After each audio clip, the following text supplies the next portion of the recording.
اور جس نے اپنے نفس کو ہرا دیا، شکست دیا، تو اس کی عقل اتنی پاورفل ہوتی ہے کہ وہ ہزاروں کو زیر و زبر کر سکتا ہے اور دنیا کے بڑے فیصلے لے سکتا ہے۔ جس نے اپنے نفس کو کنٹرول میں رکھا، اپنے خواہشات کو اپنے تابع رکھا، خود اس کا غلام نہیں بنا۔ میرے عزیزو، قرآن کی ایک آیت میں آپ کو بتاتا ہوں، کتنا بڑا لفظ اللہ تعالیٰ نے قرآن میں فرمایا، توجہ، کتنا بڑا لفظ ہے یہ۔ ارأیت من اتخذ الہہ ہوا، اے محبوب کیا آپ نے نہیں دیکھا کچھ لوگ ایسے ہیں جنہوں نے اپنی خواہشات کو اپنا خدا بنا لیا۔ معبود، الہ کا مطلب ہے معبود، جس کی عبادت کی جائے اس کو کیا کہتے ہیں؟ معبود۔ اور قرآن کہتا ہے کچھ لوگ ایسے ہیں جنہوں نے اپنے نفس کو، اپنی خواہشات کو اپنا معبود بنا لیا۔ یہ قرآن کی آیت ہے، 2 جگہ آئی ہے۔ اب اتنا بڑا لفظ نفس کے لیے اللہ فرما رہا ہے کہ کئی لوگوں نے اس کو بت بنا لیا، اپنا معبود بنا لیا۔ کیوں؟ اس لیے کہ یہ وہی کرتے ہیں جو ان کا نفس چاہتا ہے، تو گویا کہ اس کی عبادت کر رہے ہیں، خواہشات کی پیروی کر رہے ہیں۔ نفس صبح اٹھا، گناہ کی طرف کھینچا، آپ چل پڑے، گویا کہ اس کی عبادت میں لگے ہوئے ہیں۔ کبھی تو اسے شکست دو، کبھی تو اسے ہراؤ۔ رات کے وقت گناہوں کے اڈوں پر جانے کی جیسی خواہش ہوتی ہے، کیا اپنے آپ کو مارتے ہو؟ میں تمہیں بتاؤں، خواہشات تو بہت دور کی بات ہے، گناہوں کی خواہشات بہت دور کی بات ہے۔ سیدنا ابو بکر شبلی رحمۃ اللہ تعالی علیہ سلسلہ قادریہ کے بڑے مشہور بزرگ ہیں، جن کے نام سے ہم شجرے میں پڑھتے ہیں، بہر شبلی شیر حق دنیا کے کتوں سے بچا۔ وہ حضرت ابو بکر شبلی جب رات کے وقت عبادت کے لیے آتے تھے تو اپنی آنکھوں میں نمک کا سرما لگاتے تھے۔ کیوں؟ صرف اس لیے کہ نیند اگر آئی تو گویا کہ میں اپنی خواہش کا غلام ہو گیا، اپنے رب کا نہیں۔ عبادت اس کی ہو رہی ہے اور میں خواہش کے پیچھے چل رہا ہوں، حالانکہ نیند جو ہے یہ فطری چیز ہے، کسی کو کہیں پہ بھی آ جاتی ہے۔ اولیاء کاملین تو اس سے بھی اپنے آپ کو بچاتے تھے کہ وہ آنکھوں میں نمک پھیر لیتے تھے جس سے آنکھوں میں خون نکل آتا تھا۔ لوگ کہتے بھی تھے تو کہتے کہ اگر اللہ کی عبادت کے دوران اونگ آتی ہے، جھپکی آتی ہے، تو ان آنکھوں کی سزا یہی ہے کہ انہیں نمک لگا دیا جائے۔ اور حضرت شاہ مینا رحمۃ اللہ علیہ لکھنؤ میں آرام فرما ہے، حضرت شاہ مینا، ان کا حال تو یہ تھا کہ جب رات کو عبادت کے لیے کھڑے ہوتے تو ایک اونچی دیوار پر وہاں کھڑے ہو کر نماز پڑھتے، ادھر بھی کھائی ہے ادھر بھی کھائی ہے، کھڑے رہتے۔ لوگ کہتے کہ نماز پڑھنے کے لیے اتنی جگہ ہے، اس دیوار پر کیوں جا کر نماز پڑھتے؟ حضرت شاہ مینا فرماتے تاکہ میں ہمیشہ اللہ کی عبادت میں مصروف رہوں، اگر نیند آئی تو میرا جسم دیوار سے نیچے آ سکتا ہے اور اس جسم کو وہی سزا ملنی چاہیے جو اپنے رب سے غافل ہوتا ہو۔ نفس کے خلاف وہ اولیاء جنگ کرتے رہے، لڑتے رہے۔ سب سے بڑی خطرناک چیز آج ہمارے ساتھ جو چل رہی وہ ہمارے خواہشات ہیں، اور میرے آقا صلی اللہ علیہ وسلم ارشاد فرماتے ہیں لا یؤمن احدکم حتی یکون ہواہ تبعا لما جئت بہ، تم میں سے اس وقت تک کوئی مومن نہیں ہو سکتا جب تک اپنی خواہشات کو میری مرضی کے حوالے نہیں کرے گا۔ تم ویسا جب تک نہیں کرو گے جیسا رسول اللہ چاہیں، تب تک تم مومن نہیں ہو۔ تم وہ کرتے ہو جیسا تم چاہتے ہو، تمہاری مرضی، تمہاری خوشی، تمہیں جو اچھا لگا وہ کرنے لگے۔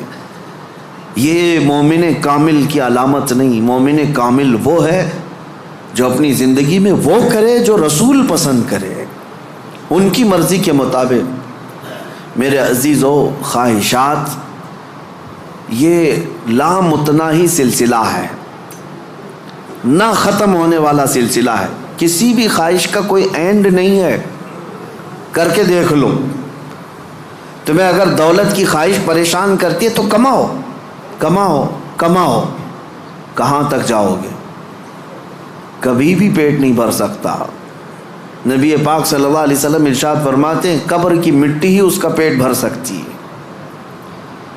کسی بھی خواہش کا اینڈ نہیں ہے دنیا میں، جو خواہشات ہیں۔ مال کی خواہش، میں یہ نہیں کہہ رہا کہ کسی کو مال کمانا ہی نہیں چاہیے، ارے میاں زندگی گزارنے کے لیے ہر ایک کو کمانا ہے، ہر ایک کو کمانا ہے، لیکن میں جس چیز کی مذمت کر رہا ہوں غلام بن کر کے پیچھے بھاگنا۔ جیسے فارسی میں کہا گیا ہے خوردن برائے زندگی اس نہ کہ زندگی برائے خوردن۔ کھانا جو ہے تمہاری زندگی کے لیے ہے، پوری زندگی کھانے کے لیے نہیں ہے۔ فرق دونوں میں سمجھ رہے آپ؟ مال تمہاری زندگی گزارنے کے لیے ضروری ہے، لیکن پوری زندگی مال کے لیے نہیں ہے۔ لیکن خواہشات کبھی ختم نہیں ہوتی۔ شہوت کی خواہشات، نفس جیسے جنسی عمل کے ذریعے سے اپنے جسم کو سکون پہنچانے کی کوشش کرتا ہے، وہ خواہشات بھی کبھی ختم نہیں ہوتی، کبھی ختم نہیں ہوتی۔ اگر اس نے اپنے اس گھوڑے کو، نفس کے گھوڑے کو آزاد چھوڑ دیا تو وہ کہیں پر بھی اس کی خواہشات جا کر رکتی نہیں۔ نہ وہ ایک عورت پر صبر کر سکتا ہے، نہ 10 عورتوں پر، نہ 100 عورتوں پر۔ اگر اس نے اپنے خواہشات کے اس گھوڑے کی لگام نہیں پکڑی تو کہیں اینڈ نہیں ہے، اس کا کہیں اینڈ نہیں ہے۔ مرنے کے وقت بھی یہ خواہشات اسے گناہ کی طرف لے جا سکتی ہیں۔ یہ شرمگاہ کی خواہشات اور زبان کی جو خواہشات ہیں، چٹکارا جس کو کہتے ہیں، لذت، اس کا بھی کوئی اینڈ نہیں۔ میں نے ایک ایسے صاحب کو بھی دیکھا، ان کے بیٹے میرے ساتھی تھے، وہ تو مذاق میں کہتے تھے کہ ان کے باپ ICU میں تھے، جس دن ان کا انتقال ہونا تھا اس دن بھی وہ بریانی منگوا رہے تھے ICU میں۔ تو یہ تو ایک نارمل سی بات تھی، ہنس کر کے وہ کہہ رہے تھے، لیکن وجہ یہ تھی کہ وہ ایڈکٹ تھے بریانی کے، کھانے کے، گوشت کے۔ تو ایک لمٹ ہوتی ہے کسی آدمی کی، لیکن اگر اس نے خواہشات کو آزاد چھوڑا تو وہ کہیں پر بھی جا کر نہیں رک سکتا، نہ ICU، نہ آپریشن، نہ کوئی چیز، اسے کوئی چیز نہیں روک سکتی سوائے موت کے۔ موت آنے تک وہ اپنی خواہشات میں ڈوبا رہے گا، ڈوبا رہے گا۔ خواہشات ایک سمندر ہے، وہ ختم نہیں ہوتا کبھی۔ اسی لیے میرے عزیزو، جتنا کم ہو سکے سمیٹ لو اپنے آپ کو۔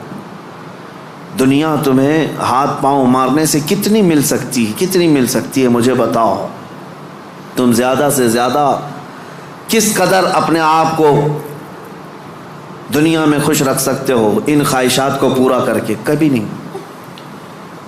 گناہوں میں یہ تمہیں ایسا برباد کر کے رکھیں گی خواہشات کہ تمہارے جسم مفلوج ہو جائیں گے۔ ایک دن موت کا وقت آئے گا، سارے درد تمہارے نکل رہے ہوں گے،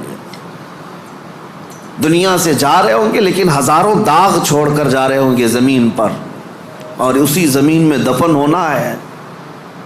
اس لیے اللہ نے قرآن میں فرمایا اپنے رسول سے، اے محبوب کیا آپ نے نہیں دیکھا کچھ لوگ وہ ہیں جو اپنے خواہشات کو اپنا معبود بنا لیا ہے، اپنا خدا بنا لیا ہے، اس کی پیروی کرتے ہیں۔ اب کرنا کیا چاہیے؟ ان خواہشات کا قتل جتنا ہو سکے اس کے خلاف جانا ہوگا۔ ظاہر سی بات ہے، یہ رات کے وقت ذکر کی طبیعت کس کی چاہتی ہے؟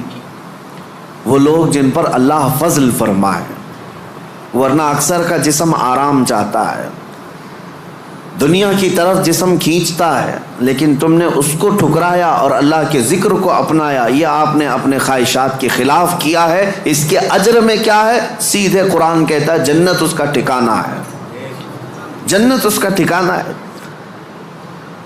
حضور پاک صلی اللہ تعالیٰ علیہ وسلم فرماتے، جانتے ہو اپنے صحابہ سے اللہ کو سب سے زیادہ پسندیدہ چیزیں کیا ہیں؟ اللہ سب سے زیادہ کیا چیز پسند کرتا ہے بندوں میں؟ اس میں حدیث پاک میں ہے، ننگوں کو کپڑا پہنانا، بھوکوں کو کھانا کھلانا، یہ اللہ کو بہت پسند ہے۔ لیکن ایک اور چیز ہے، رب تعالیٰ فرماتا ہے جب دنیا سو رہی ہو اور تم کھڑے ہو جاؤ اللہ کی بارگاہ میں، یہ اس کو اتنا پسند ہے رب تبارک و تعالیٰ کو۔ سارے عمل میں ساری اداؤں میں اسے پسند ہے. کیوں؟ خالص بندہ رب کے لیے کھڑا ہوا ہے ساری خواہشات کو چھوڑ کر کے، خواہشات کو چھوڑ کر. اب آؤ، جن لوگوں نے خواہشات کی پیروی کی ان کی ایک چھوٹی چند مثالیں میں آپ کے سامنے رکھتا ہوں. ایسی ہلاکت کہ سب کچھ ختم ہو جاتا ہے. میرے عزیزو، سلطان الاولیاء سیدنا غوث اعظم جیلانی بغدادی رضی اللہ تعالیٰ عنہ ارشاد فرماتے ہیں، جس شخص کو اپنی خواہشات پر قابو نہیں، اس کا نفس اسے کفر تک لے جا سکتا ہے، اس کا نفس اسے شرک تک لے جا سکتا ہے اور اسے کافر بنا کر دنیا سے لے جائے گا. ایسے حالات بھی ہم نے دیکھے. خواہشات نے انسان کو کافر بھی بنا دیا. کبھی مال کی خواہش، کبھی عورت کی خواہش، کبھی کسی اور چیز کی خواہش. اللہ اکبر، وہ صحابہ کیسے تھے جنہوں نے اپنی ساری خواہشات کو میرے مصطفیٰ کی مرضی پر قربان کر دیا تھا، ہر چیز کو قربان کیا تھا.